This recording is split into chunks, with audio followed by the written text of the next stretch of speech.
सावली देते, पक्ष्यांचा आनंद देते, अनेक प्रकारच्या वनस्पत्या देते, अनेक प्रकारचे फलं देते, अनेक प्रकारचं धान्य देते, अनेक प्रकारच्या भाज्या देते. उत्कृष्ट प्रकारची मिरचीला तिखटपणाची चव देणारी माझी माता आहे. गुळाला गोडी देणारी, ऊसाला गोडी देणारी ही माझी माता आहे. फुलाला रंग आणि सुगंध देणारी माझी माता आहे. प्रत्येक भिन्न भिन्न फळभाज्यांना वेगळ्या वेगळ्यांची चव देणारी ही माझी माता आहे. या मातीच्या कणाकणामध्ये माझ्या परमात्म्यांचं कणकण में भगवान जो असं म्हटलेलं आहे. याच मातीच्या पवित्र मातीच्या पुतळ्याला आम्ही लक्ष्मी करून मांडतो आणि तिचं संपूर्ण भारतभर लक्ष्मी मातीची पूजा करतो. ही भारत माझा प्रत्यक्षात लक्ष्मी आहे. याच मातीच्या एका मातीचा गोळा करतो आणि त्याचा गणपती करतो, कारण ते संपूर्ण विघ्नहर्ता आहे, बुद्धिदाता आहे. याच मातीच्या स्पर्शाने माणसाची बुद्धी वाढीला लागते, याच मातीच्या स्पर्शाने माणसाची बुद्धी चालते.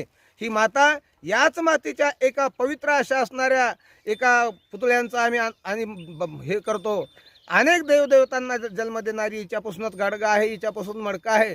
ज्या मडक्यापासून आम्हाला पहिल्या मडक्यामध्ये आम्हाला स्नान घातलेलं आहे, दुसऱ्या मडक्यामध्ये आमच्या वारकरी साधू संतांनी काला केलेला आहे. तो काला आमच्या परमात्मा कृष्ण परमात्म्याने द्वापार युगामध्ये, कारण शिंके लांबविले दुरी अनाधी कालामध्ये मातीचा वापर करून त्या मातीच्या वापरामध्ये गाई म्हशीच्या दुधाला तापवत असताना काही ऊर्जा देणारी काळी माता आहे, भूमाता आहे.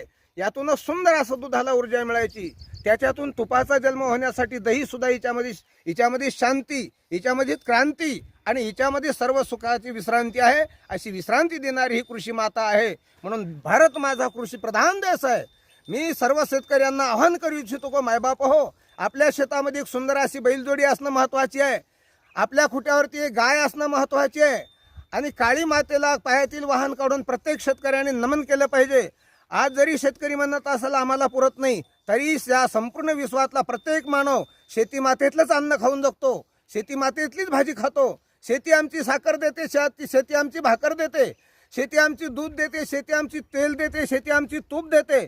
नव्हे आम्हाला भगवान परमात्म्याने दिलेली काया झाकण्यासाठी वस्त्र देणारा काऊस माझी शेती देते आहे. लक्षामध्ये नव्हे कोणाला हवेली असेल, ज्ञानोबाराय म्हणतात देखोनी लोकांचे धवळारे, काय ते जावी आपले तनारे. अरे सामान्य माणसाला काही जर नसेल ना, तर तो माणूस या शेतातल्या 4 लाकडं तोडतो आणि शेती मातेतील 4 पेंढ्या गवत कापून सुंदर अशी झोपडी मानतो. अनेक युगायुगापर्यंत झोपड्यांची, आजही झोपड्यांची मोठी किंमत आहे.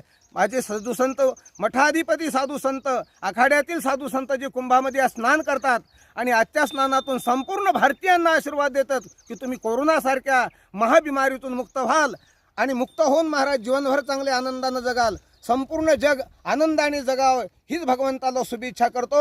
आणि शेतकरी मायबापांना शेतीवरती अजिबात नाराज न होता